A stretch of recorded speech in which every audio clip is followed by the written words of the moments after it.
Hey there, welcome to my cozy little corner of the internet. My name is Bailey. I'm a proud mama, a passionate doula, and an organization enthusiast.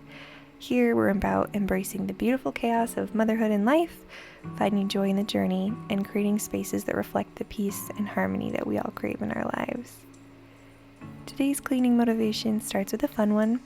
If you've seen any of my other videos, you might be familiar with our very large, gentle giant of a dog, Jupiter, who's this poodle, Great Pyrenees, Bernese Mountain Dog, mutt mix. I've needed to clean and declutter his bin for a while now, so I'm going through and first vacuuming up all the debris. He's got a lot of random, dog hair and grooming equipment and odds and ends that have kind of accumulated in this bin, so I've needed to go through and actually give it a good cleanup. You might also peek the cage in the upper corner there. We have another pet. He's this little old man ferret. His name is Will Ferret. He's getting up there in age, so we just try to make sure he's extra comfy at all times, so he enjoys his retirement with lots of fluffy bedding and good kibble and fresh water, and he gets to play. Will also has his own pet drawer underneath his cage. You can see on the right hand side. I also organized this after I finished Jupiter's, but it took me a fraction of the time because he's much smaller. So really he has food, nail clippers, a couple of things for his cage, and I had to vacuum it out, but it didn't take nearly as long to sort through the mountains of dog stuff that seemed to kind of catch all right here in the dog and pet bin section.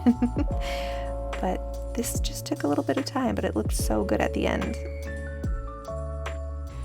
Jupiter has this little bit of medications in the side because he does have allergies, so on hand we have to have his daily pill, and he also has special soap, and he's a bit of a high maintenance pupperoo, but he's definitely worth it.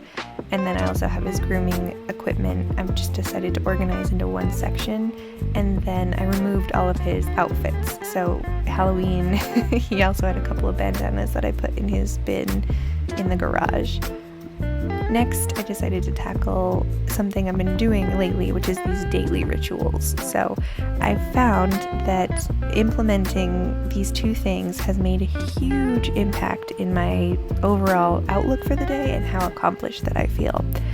So it kind of gives us this rhythm to the day's start and the day's end. Making the bed each morning has been a huge help. It's such a small thing, but it makes all the difference in the world when you get up out of bed and then make it.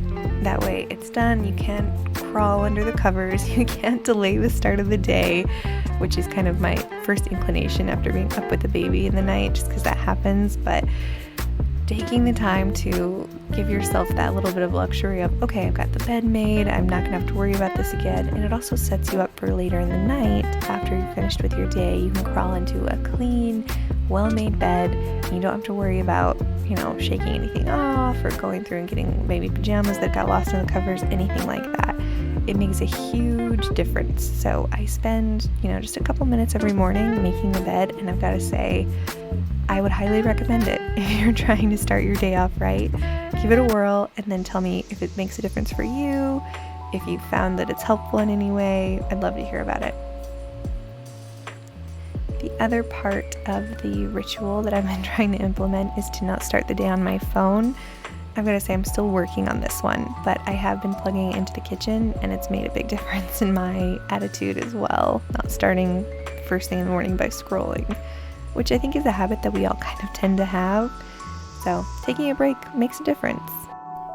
The other half of the daily rituals I've been implementing is what I like to call the night shift. And this is where I will set a timer, put some music on my headphones, listen to an audiobook, and for 10 or 15 minutes try to tidy up the house and get it back to a baseline of normal, so the next day things can go a little bit more smoothly and there's not this added pressure of having to clean and then start breakfast and then clean again.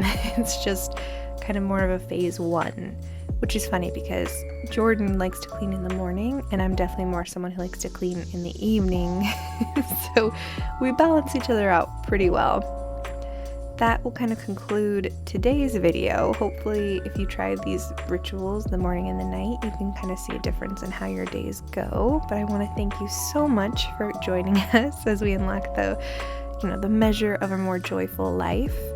If you're looking for a blend of practical advice and inspiration and community that gets it, go ahead and hit that subscribe button and join us on the incredible journey from DIY and organization to doula wisdom and everything in between.